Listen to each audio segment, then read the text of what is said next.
Hi, this is Janet Kingsley, affectionately known as the Possibility Doctor. And this morning I want to talk to you about something that is top on my mind, and that is really celebrating our successes, celebrating our positive past. And it's so easy for us to make light of all of the things that we have accomplished in our lives, and to make big and large all of those things that we haven't accomplished. So when we look back in our lives about the first time we rode a bike, the first time we learned to roller skate, the first time we learned to drive a car, those were big deals for us. I can still remember the first time I drove a car. I was so nervous. I took driver's ed and I was focused. My hands were gripping the wheel. I was nervous and I was afraid and I was tentative and I was unsure of myself. Now, all these many years later, of course, what? I don't even give a second thought about driving. I am a master driver. I'm really, really good at it, and I'll bet you are too. But we don't even think about it. We don't pay attention to these past successes. Instead, what happens? I know this happens for me.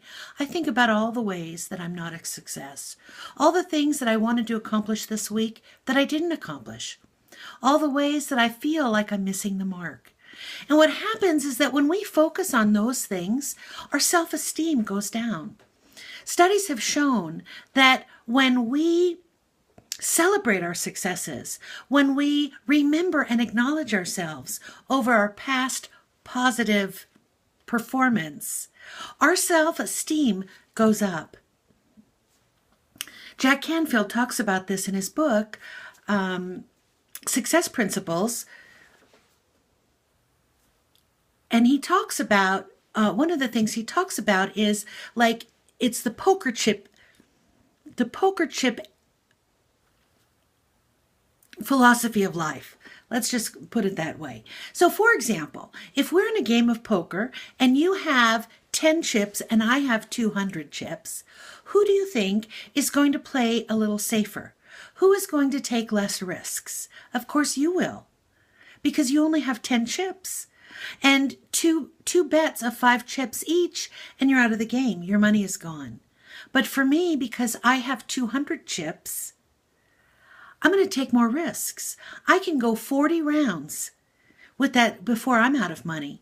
So you might have lost the first 2 hands at 5 each. I could lose the first 2 hands at 5 each, and I still have plenty left. Maybe it takes me till the 10th hand before I win, but I may win big.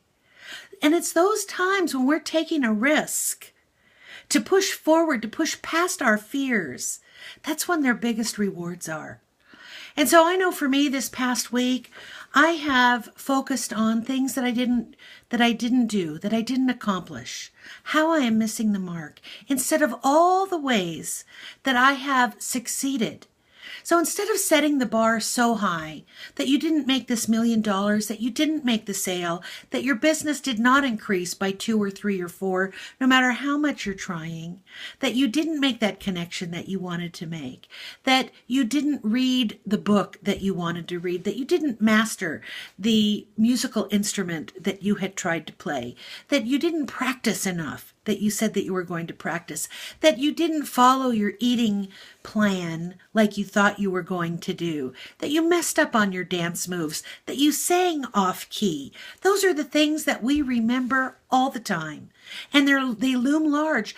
But remembering those things does not increase our self-confidence. It does not increase our self-esteem. It doesn't add to the poker chip pile.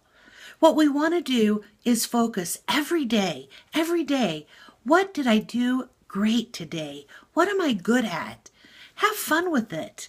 I put on my glasses enormously well today. I am a master at putting hot rollers in my hair. I can do it in 5 minutes. What did you do that was successful? Don't set the bar so high. Engage. Appreciate. Acknowledge. Encourage yourself. Increase your self-esteem step by step by step. That's what I have to say for today. Tune in next week where I'll have some more possibility proverbs. I'm signing off. This is Janet Kingsley.